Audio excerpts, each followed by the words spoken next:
Hindustan College of Arts and Science first rank awarded Best Arts and Science College 2023 by Tamil Nadu Higher Education Summit and Awards. Admissions open for UG, PG and research programs. இல்லை திருப்பி வராது நமக்கு அந்த கடன் அப்படின்னு தெரிஞ்சே யாருக்காவது உதவி பண்ணணும். அவங்களால என்ன தொகை முடியுமோ அந்த தொகை வந்து மற்றவங்களுக்கு தானமாக கொடுக்கணும். இங்கே தர வேண்டிய பணத்துக்கான ரிட்டர்ன்ஸ் வந்து அவங்களுக்கு கிடைக்கும்.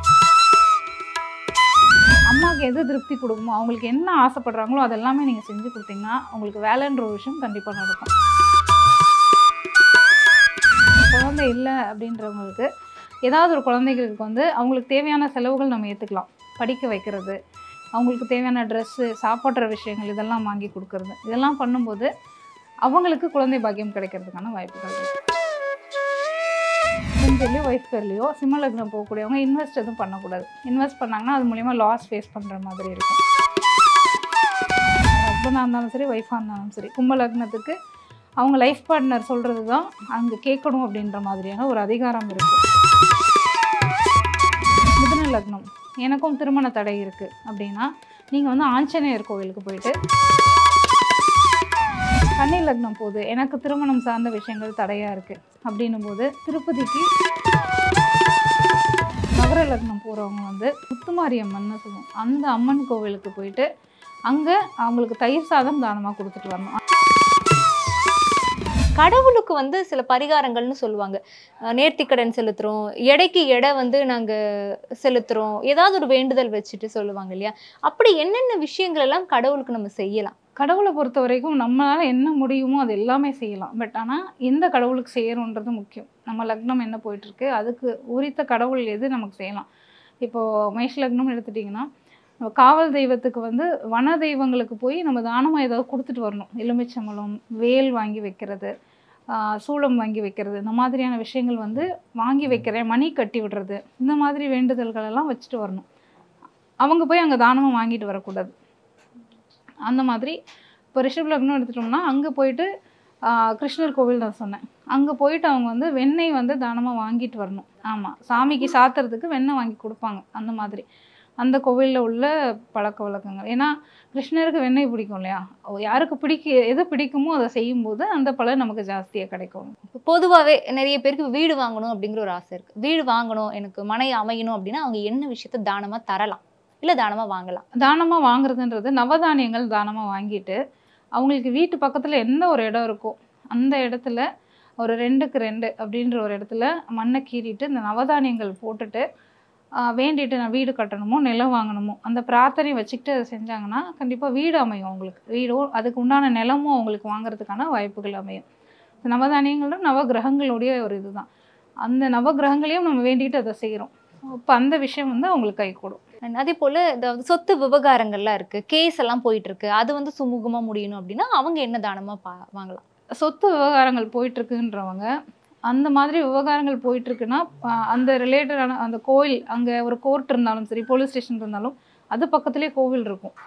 அந்த கோவிலுக்கு போயிட்டு அவங்களால என்ன முடியுமோ ஒரு அபிஷேக பொருட்களோ இல்லை மாலை, அந்த மாதிரி கோயிலுக்கு விளக்கேற்ற எண்ணெய், இந்த மாதிரி விஷயங்கள் தானமாக கொடுத்தாங்கன்னா அதுலேருந்து அவங்களுக்கு வெளியில் வர்றதுக்கான வாய்ப்பு கிடைக்கும். கடன் பிரச்சனை தீராத கடனாகவே இருந்துகிட்டு இருக்கு, எங்கே போனாலும் எங்கேயாவது லாக் ஆகிக்கிறேன் அப்படின்னு இருப்பாங்க. அப்படி இருக்கக்கூடியவங்க என்ன தானமாக வாங்கலாம்? கடன் பிரச்சனைன்றது லக்னம் மாறும்போது தான் சில பேருக்கு மாறும். சில பேருக்கு கண்டினியூஸாக அந்த 8ஆம் பாவம் தொடர்புலேயே இருக்கும், தீராத கடன் பிரச்சனை இருந்துகிட்டே இருக்கும் அப்படின்ற மாதிரியான விஷயங்களும் இருக்கும்.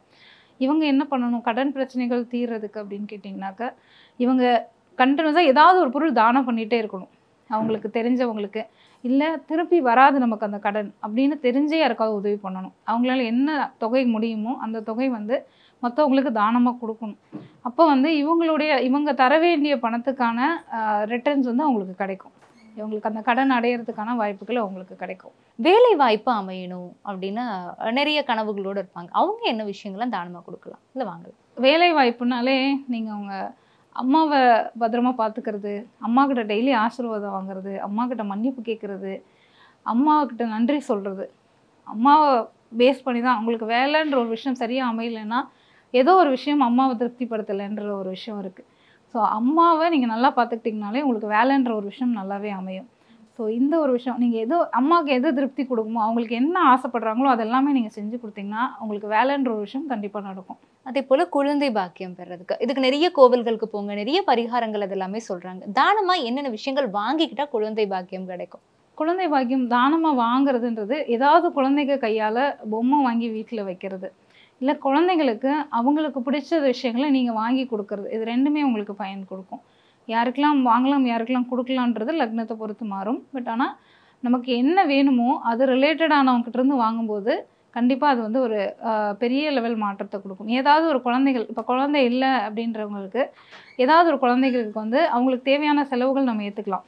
படிக்க வைக்கிறது, அவங்களுக்கு தேவையான ட்ரெஸ்ஸு, சாப்பிட்ற விஷயங்கள் இதெல்லாம் வாங்கி கொடுக்கறது, இதெல்லாம் பண்ணும்போது அவங்களுக்கு குழந்தை பாக்கியம் கிடைக்கிறதுக்கான வாய்ப்புகள் இருக்குது. திருமண தடை நீங்கணும் அப்படின்னா அவங்களுக்கு திருமண தடை நீங்கணும்னா எல்லா ராசிக்காரர்களுக்கும் திருமண வாழ்க்கைன்றது சுபிக்ஷமாக இருக்காது. இப்போ மேஷ ராசின்னு எடுத்துட்டிங்கன்னா கண்டிப்பாக திருமணம் பண்ணும்போது அவங்க மனைவியோ கணவனோ வந்து குடும்பத்தை நல்லா சப்போர்ட் பண்ணுவாங்க. அதுவே வந்து விருச்சிக லக்னம் போகிறவங்களுக்கு அவங்க வந்து பிரிஞ்சிருக்கணும் அப்படின்ற ஒரு காலகட்டம் அதிகமாக இருக்கும். இவங்க ஹஸ்பண்ட் ஒரு பக்கம், ஒய்ஃப் ஒரு பக்கம், வெளிநாட்டில் இருக்கிறது, வெளியூரில் இருக்கிறது, அந்த மாதிரியான. ஸோ நமக்கு எப்படி இருந்தால் நம்ம வாழ்க்கை சிறக்கும் அப்படின்றத தெரிஞ்சுட்டு வாழணும்னா இங்கே பிரிவு அப்படின்றது எங்கேயுமே இருக்காது. ஸோ நான் வேலை நிமித்தமாக வெளியூர் போயிடுறேன், ஒரு 5 வருஷம் 10 வருஷம் இருந்துட்டு வரேங்கும்போது இந்த பிரிவுன்றது வராது.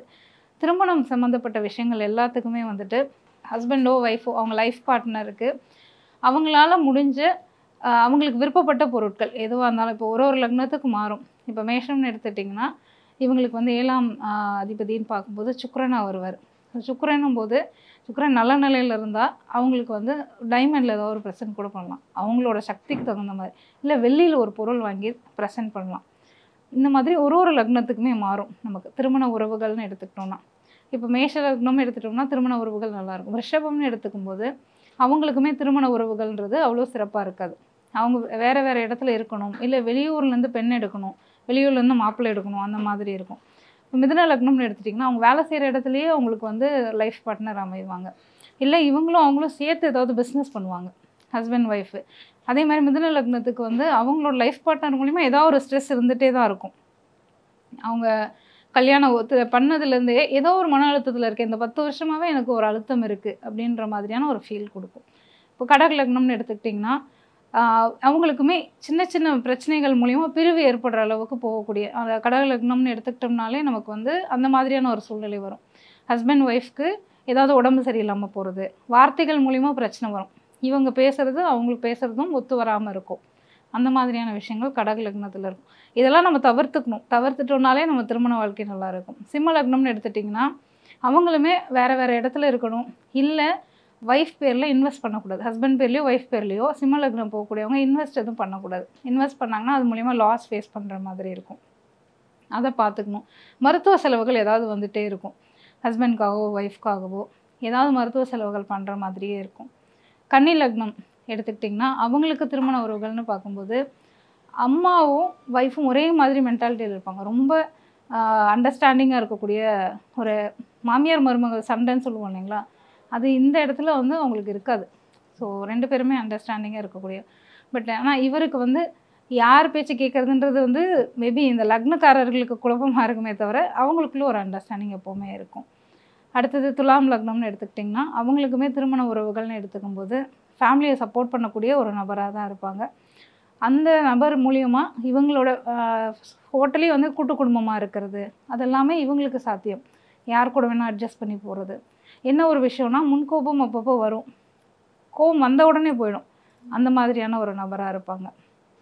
இதே விருச்சிக லக்னம் போகிறவங்க வந்துட்டு அவங்க ஒய்ஃப் வந்துட்டு நல்ல இனிமையாக பேசக்கூடியவங்கள தான் இருப்பாங்க. பட் என்னென்னா அவங்க பேசுகிறது வந்து மற்றவங்களால சரியாக புரிஞ்சிக்க முடியாது.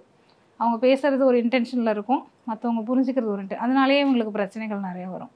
இதே தனுஷ் லக்னம்னு எடுத்துக்கிட்டிங்கன்னா அவங்களுக்குமே வந்து அவங்க வேலை செய்கிற இடத்துல இருக்கக்கூடியவங்க, ஒரு ஸ்ட்ரெஸ் ப்ரெஷர் கொடுக்கக்கூடிய ஒரு ஒய்ஃபு.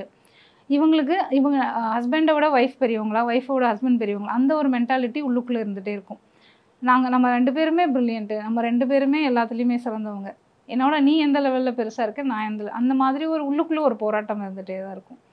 மகர லக்னம்னு எடுத்துக்கிட்டிங்கன்னா அவங்கள பொறுத்த வரைக்கும் அவங்க ஒய்ஃப்க்கு வந்து ஒரு ஆசிலேட்டிங், ஹஸ்பண்டோ ஒய்ஃபோ ஆசிலேட்டிங் மைண்ட் இருந்துகிட்டே இருக்கும். எது செஞ்சாலும் 2 தடவை யோசிக்கிறது, சந்தேகப்படக்கூடிய குணம், இது எல்லாமே வந்து அவங்களுக்கு ஜாஸ்தியாக இருக்கும். கும்ப லக்னம்னு எடுத்துட்டிங்கன்னா அவங்களுக்கோட லைஃப் பார்ட்னர் அவங்கள விட பவர்ஃபுல்லாக இருப்பாங்க. அவங்க சொல்கிறத இவங்க கேட்கணுன்ற லெவலில் இருப்பாங்க. ஸோ அவங்க தான் அத்தாரிட்டேட்டிவ் வீட்டை பொறுத்த வரைக்கும். அது ஹஸ்பண்டாக இருந்தாலும் சரி, ஒய்ஃபாக இருந்தாலும் சரி. கும்ப லக்னத்துக்கு அவங்க லைஃப் பார்ட்னர் சொல்கிறது தான் அங்கே கேட்கணும் அப்படின்ற மாதிரியான ஒரு அதிகாரம் இருக்கும். இதே மீன லக்னம் எடுத்துக்கிட்டிங்கன்னா ரொம்ப அறிவுபூர்வமாக யோசிக்கக்கூடியவங்களாக இருப்பாங்க. எல்லாத்துக்கூடயும் ஈஸியாக ஜெல் ஆகக்கூடியவங்களாக இருப்பாங்க. அந்த மாதிரியான ஒரு கேரக்டர் உள்ளவங்க தான் லைஃப் பார்ட்னராக இருப்பாங்க. ஸோ இப்போ லைஃப் பார்ட்னர் அப்படிங்கிறது சொல்லிட்டீங்க, கல்யாணம் ஆனதுக்கு அப்புறமா இந்த ராசிக்காரங்களுக்கு இப்படி இருப்பாங்கன்னு. ஆனால் திருமண தடைனே இருக்கும் இல்லையா, கல்யாணமே ஆகலைன்னு அதுக்குள்ளே போகவே இல்லை, அந்த லைஃபே எனக்கு கிடைக்கலன்னு இருப்பாங்க. அவங்க என்ன விஷயங்கள் தானமாக கொடுக்கலாம்? அவங்க லக்னத்தை பொறுத்து மாறுங்க. இப்போ மேஷ லக்னம் போயிட்டுருக்கு, எனக்கு திருமணம் வந்து தடையாகவே இருக்குது அப்படின்னா நீங்கள் லக்ஷ்மி நரசிம்மர் கோயிலுக்கு போயிட்டு தேன் வாங்கி அபிஷேகத்தை கொடுத்துட்டு வரலாம். அது நல்லாயிருக்கும். அதே ரிஷப லக்னம் போகுது, எனக்குமே திருமணம் தடையாக இருக்குது, முருகன் கோயிலுக்கு போயிட்டு மணி வாங்கி கட்டி விட்டுட்டு வரலாம். மிதுன லக்னம், எனக்கும் திருமண தடை இருக்குது அப்படின்னா நீங்கள் வந்து ஆஞ்சநேயர் கோயிலுக்கு போயிட்டு அங்கே அவருக்கு வடை மாலை சாத்துறது, இல்லை வெண்ணெய் வாங்கி கொடுக்கறது, இல்லைன்னா மாலை சாமிக்கு ஏதாவது ஒரு மாலை வாங்கி போட்டுட்டு வர்றது, ஆஞ்சநேயரை பிடிச்சிக்கிட்டு அவங்களுக்கு திருமண வாழ்க்கை அப்படின்றது அமையும். கடக லக்னம் போகுது அப்படின்னும் போது சிவன் கோயிலில் இருக்கக்கூடிய சித்தர்கள் நிறைய சிவன் கோயிலில் இருப்பாங்க. ஸோ அவங்கள வழிபாடு பண்ணுறதுன்றது இவங்களுக்கு ரொம்ப விசேஷம். சிம்ம லக்னம் போகுது, திருமண வாழ்க்கை அப்படின்றது பைரவருக்கு வந்து விளக்கு ஏற்றுறது, என்ன விளக்கு ஏற்றுறதுக்கு எண்ணெய் வாங்கி கொடுத்துட்டு வரணும். தானமாக அவங்க கொடுத்துட்டு வந்தால் கண்டினியூஸாக விளக்கு ஏற்ற சொல்லி ஒரு 48 நாளைக்கு தேவையான எண்ணெய் அந்த மாதிரி கொடுத்துட்டு வரணும். அவங்க கன்னி லக்னம் போகுது, எனக்கு திருமணம் சார்ந்த விஷயங்கள் தடையாக இருக்குது அப்படின்னும் போது திருப்பதிக்கு கீழேருந்து மேலே நடந்து போயிட்டு வர்றது அது ஒரு விஷயம். லட்டு வாங்கிட்டு போய் தானமாக கொடுக்கறது, குழந்தைங்களுக்கு தானமாக கொடுக்கணும், அது பண்ணுறது. துலா லக்னம் போகக்கூடியவங்களுக்கு திருமண வாழ்க்கைக்குன்னு போகும்போது மலை மேலே இருக்கக்கூடிய முருகன் கோவில் இல்லைன்னா மகாமேரு வழிபாடு பண்ணுறது ரொம்ப நல்லாயிருக்கும். அவங்களுக்கு வந்துட்டு திருமணம் சார்ந்த விஷயங்கள் வந்து சரி பண்ணி கொடுக்கும். விருச்சிக லக்னம், இவங்களுக்கு திருமணம் சார்ந்த விஷயங்களுக்கு வந்துட்டு லக்ஷ்மி தேவி தான். லக்ஷ்மிக்கு வந்துட்டு குங்குமம் வாங்கி அபிஷேகத்துக்கு கொடுக்கணும். அப்படி கொடுத்துட்டு வரும்போது கொடுத்துட்டு வீட்டில் வாங்கிட்டு வந்து வைக்கணும் அந்த குங்குமத்தை. அப்போ இவங்களுக்கு திருமணம் சார்ந்த விஷயங்கள் சரியாகும். தனுசு லக்னம் போது திருமணத்துக்கு வந்து பெருமாள் கோவில் தீர்த்தம் வாங்கிட்டு வந்து டெய்லி காலையில் அதை சாப்பிட்டுட்டு வர்றது, ஒரு 48 நாள் சாப்பிட்றது.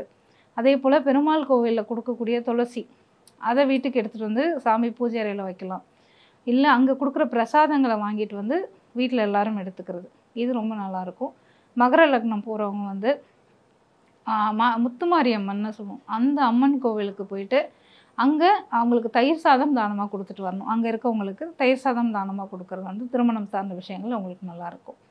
கும்ப லக்னம் போகுது அப்படின்றவங்களுக்கு அவங்கள பொறுத்த வரைக்கும் சிவன் கோயில் விநாயகர் கோவிலுக்கு போயிட்டு ஒரு 7 வாரங்கள் விநாயகருக்கு ஏதாவது ஒரு படையலோ ஏதாவது ஒரு நைவேத்தியம் பக்கத்தில் விநாயகர் கோவில் இருக்கும், அங்கே பண்ணிவிட்டு கடைசி 7வது வாரம் ஞாயிற்றுக்கிழமையில் பண்ணணும். பண்ணிவிட்டு 7வது வாரம் ஒரு சக்கரை பொங்கல் வச்சு நைவேத்தியம் பண்ணி முடிச்சுட்டு வரணும். அந்த மாதிரி பண்ணால் நல்லாயிருக்கும். மீன லக்னம் போகக்கூடியவங்க பெருமாள் கோயிலில் இருக்க தாயாருக்கு மனோரஞ்சித பூ வாங்கி கொண்டு போய் அங்கே அபிஷேகத்துக்கு அவங்கக்கிட்ட வச்சு அதை வாங்கிட்டு வந்து வீட்டில் வைக்கணும். இந்த மாதிரியெல்லாம் பண்ணும்போது திருமண தடைகள் வந்து விலகும். Hindustan College of Arts and Science first rank awarded Best Arts and Science College 2023 by Tamil Nadu Higher Education Summit and Awards. Admissions open for UG, PG and research programs.